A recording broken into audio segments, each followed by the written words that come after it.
Mark chapter 5, Mark chapter 5, Mark chapter 5, verses 18 and verse 19. Mark chapter 5, verses 18 and verse 19. When you have it, we ask that you would stand. Mark chapter 5. Very familiar passage of scripture.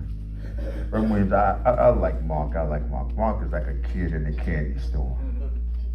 Mark is looking around. He doesn't know what he wants to take. He just so excited. He just goes from one thing to the next. He's like a kid in a candy store. I don't know whether I want Tootsie Rolls. I don't know whether I want chocolate. I don't know whether I want gummies. I don't know whether I want hard candy, soft candy. Mark is like a kid in a candy store. This morning we want to take a look at one of those kids in the candy store text. Verses 18 and verse 19. And it reads, as he was getting into the boat, the man who had been demon-possessed with demons begged him that he might go with him. And he did not permit him, but said unto him, go home to your friends and tell them how much the Lord has done for you, and how he has had mercy on you. And he went away and began to proclaim in the Decapolis how much Jesus had done for him, and everyone marveled. For a few moments this morning, I want to share from this thought of backwards goings, but a forward look.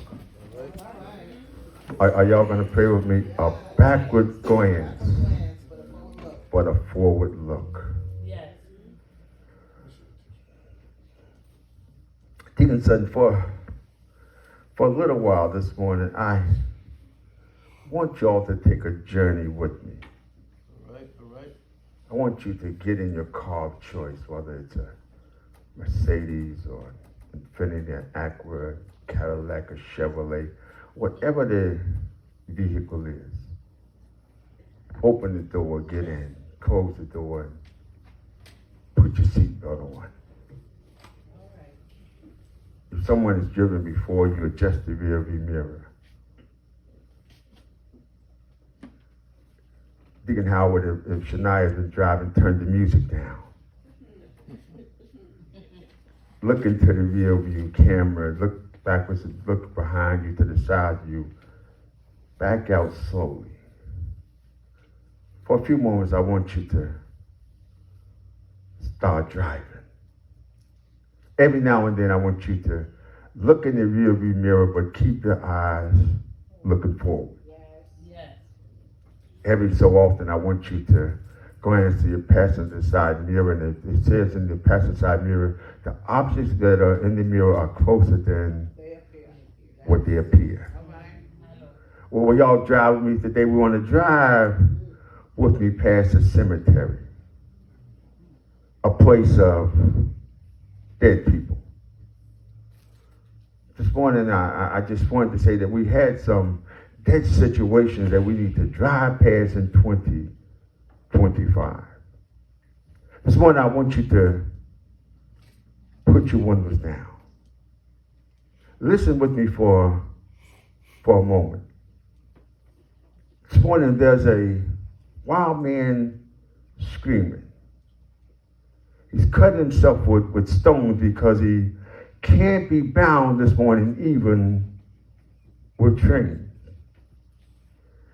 He screams this morning, Sister Fisher, because he's tormented. Something has happened in his past. Something this morning is eating away at him right now. Deacon Howard, if he had the answer, he could go back home.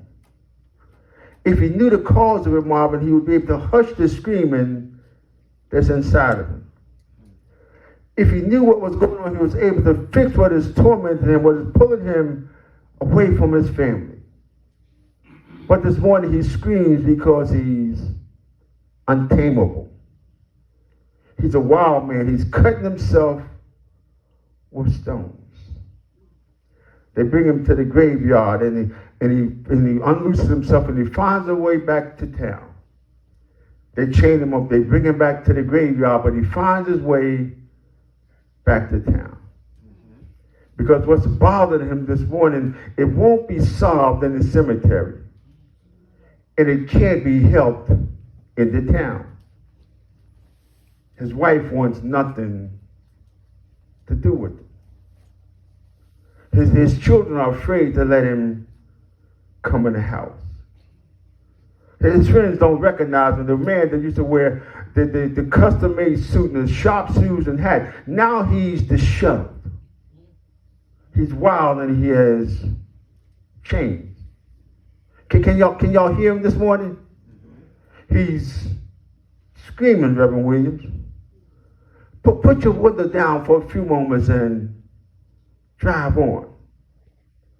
Because I stopped by to say it's not only that man, but